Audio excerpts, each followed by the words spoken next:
আসসালামু আলাইকুম রহমতুল্লাহি ওয়া বারাকাতুহু। প্রিয় ভাই ও বন্ধুরা, কেমন আছেন? আশা করি সবাই ভালো আছেন। দেশ ও প্রবাস থেকে যারাই এই মুহূর্তে ভিডিওটি দেখতেছেন, আমার পক্ষ থেকে রইল আপনাদের জন্য আন্তরিক মোবারকবাদ। আমি চাই আপনারা সবসময় ভালো থাকেন, যে যে দেশেই থাকেন না কেন, যে কাজই করেন না কেন, আপনারা যেন সবসময় ভালো থাকেন। আল্লাহ তাআলা রব্বুল আলামিনের কাছে এই প্রার্থনাই করি, প্রিয় মালিক যেন আমার দেশের এবং প্রবাসের প্রিয় ভাইদেরকে সবসময় সর্বদা ভালো রাখে। তো প্রতিদিনের মতো আজকে আবারও চলে আসলাম নতুন একটা ভিডিও নিয়ে, যেই ভিডিওতে থাকবে গুরুত্বপূর্ণ কিছু তথ্য। আশা করি ধৈর্য সহকারে পুরো ভিডিওটি দেখে আপনার মূল্যবান মতামত ভিডিওর কমেন্ট বক্সে লিখে যাবেন। আজকে যাকে নিয়ে ভিডিও করব তার নাম হচ্ছে তমা, তার গ্রামের বাড়ি হচ্ছে গাজীপুর কালিয়াচর। তার সংসারে মা নেই, তার বাবা আছে, ছোট একটা ভাই আছে। এই মেয়েটা দাবি করতেছে সে আসলে হেল্প সহযোগিতা চায় না, সে একজন ভালো মনের একজন মানুষ চায়, যাকে নিয়ে সে লাইফ পার্টনার করবে, তার বাকি জীবনটা কাটিয়ে দিবে। তার সৎ মা তাকে বিয়ে দিতে চাচ্ছে না।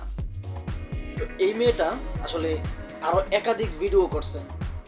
আসুন আমরা এই মেয়েটার মুখ থেকে শুনে নেই এই মেয়েটা কি বলে। ভিডিওটা লক্ষ্য ওয়ালাইকুম আসসালাম। আলহামদুলিল্লাহ ভালো আছি। আমার নাম তমা, গাজীপুর কালিয়াপুর থানা। আমার ফ্যামিলিতে আমার মা নেই, বাবা আছে, সৎ মা আছে, আর আমি একটা ভাই বোন কেউ নেই। সৎ ভাই আছে একটা ছোট।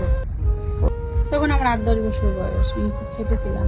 পড়াশোনা করেছি, এসএসসি দিতে পারিনি আর্থিক সমস্যার জন্য। আমার আব্বা দিনমজুরি কাজ করে, কখনো রিক্সা চালায় না। আমি আর্থিক সহযোগিতা চাই না, আমি আসছি একটা ভালো ছেলের পাওয়ার জন্য, যেন আমি তার সাথে সারা জীবন থাকতে পারি, এরকম একটা ছেলে আমি চাই। আমার বয়স 24।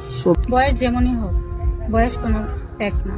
সে যেন মেয়েটা ভালো হয় বা আমাকে বুঝে, আমাকে খুব ভালোবাসে, আমি গরিব অসহায় বলে যেন আমাকে অবহেলা না করে, আর আমার সুখ দুঃখে সাথী হয়ে যেন সারা জীবন আমার পাশে থাকে, এরকম একজন স্বামী আমি চাই।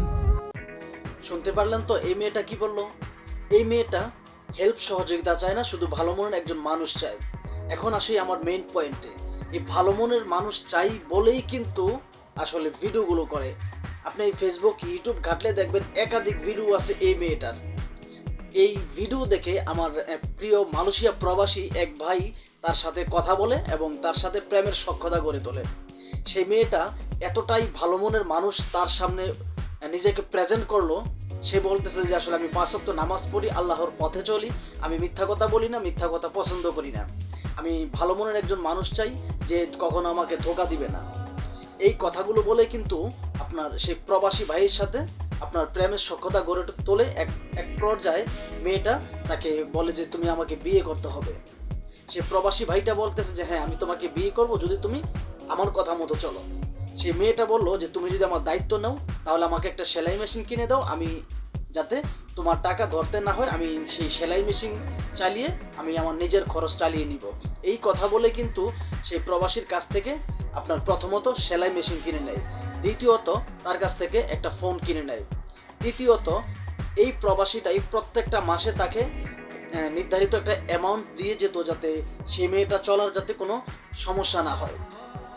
কিন্তু যখনই এই মেয়েটার স্বার্থ হাসিল হয়ে গেল সেই প্রবাসীর কাছ থেকে, সুন্দর মতো সেই প্রবাসীটাকে ব্লক করে দিছে। আপনি ভাবতে অবাক লাগে, বোঝেন যে একটা মানুষকে তার কাছ থেকে ফায়দা নিয়ে, তার কাছ থেকে স্বার্থ উদ্ধার করে সেই মানুষটাকে ব্লক করা। আপনি একটা জিনিস চিন্তা করেন, এই সমস্ত মেয়েগুলো আর যাই হোক কারো ভালো স্ত্রী হতে পারে না, কারো ভালো মা হতে পারে না এই মেয়েগুলো। কেননা ওরা কিন্তু কখনোই এক পুরুষে আসক্ত হয় না, ওরা 12 ভাতারি 12 পুরুষে ওরা আসক্ত হয়। আশা করি বুঝাইতে পারছি। 12 পুরুষে আসক্ত এই সমস্ত মেয়েগুলো। আর ওদের যে হাজব্যান্ডগুলো, আমি তো মনে করি ওদের হাজব্যান্ডগুলো লিঙ্গ সারা সিংহ। ওদের হাজব্যান্ড আমার মনে হয় হিজলা যদি না হতো, তাহলে নিজের স্ত্রীকে দিয়ে অন্যদের সামনে নিজেকে প্রেজেন্ট করা, ক্যামেরার সামনে আসা, মানে লক্ষ লক্ষ মানুষ দেখা। আর আপনারা যদি চিন্তা করেন যে আসলে এই সমস্ত মেয়েগুলো অবিবাহিত, তাহলে আপনারা বোকার রাজ্যে বাস করতেছেন। আপনাদের কোন অ্যাঙ্গেলে মনে হয় যে আসলে এই মেয়েগুলো অবিবাহিত? এই মেয়েটাকে দেখে যে আপনারা কি মনে করেন যে আমার স্ক্রিনে যে ভিডিওটা চলতেছে বা যে পিকটা দেখতেছেন, আপনাদের কোন অ্যাঙ্গেলে মনে হয় যে এই মেয়েটা অবিবাহিত? কখনোই না। যারা প্রতিবেদন করে প্রত্যেকটা মেয়ে তাদের হাজব্যান্ড আছে, সন্তান আছে। এই মেয়েটা যেমন লাম্বাচোরা, তেমন মিথ্যাবাদী, তেমন সুন্দরী, তেমন দুশ্চরিত্রা। এই কথাগুলো সবসময় মনে রাখবেন। ওরা শুধু প্রতিবেদনের নামে ডিজিটাল ভিক্ষাতে আসে, ভিডিওগুলো করে একমাত্র প্রবাসীদেরকে উদ্দেশ্য করে, প্রবাসীদেরকে টার্গেট করে, এবং কি প্রবাসীদের কাছ থেকে স্বার্থ হাসিল করার পরে কিন্তু প্রবাসীদেরকে বলে যেতে 1 সেকেন্ড সময় নেয় না। এই কথাগুলো আপনারা ভালো মতো বুঝে রাখেন, কেননা ওরা দুশ্চরিত্রা, 12 ভাতারি, চিটার, বাটপার এই সমস্ত মেয়েগুলো। আর যেই দালালটা আপনার এই ভিডিওগুলো করে, সাংবাদিকের মতো মেয়েটাকে জেরা করে, আমি তো মনে করি ও হচ্ছে বৈধ মায়ের অবৈধ সন্তান। ও একটা যৌনকর্মী দালাল। ও যদি যৌনকর্মী দালাল না হতো তাহলে কখনোই এরকম মাস্টার মাইন্ড বুদ্ধি তার মাথায় আসতো না।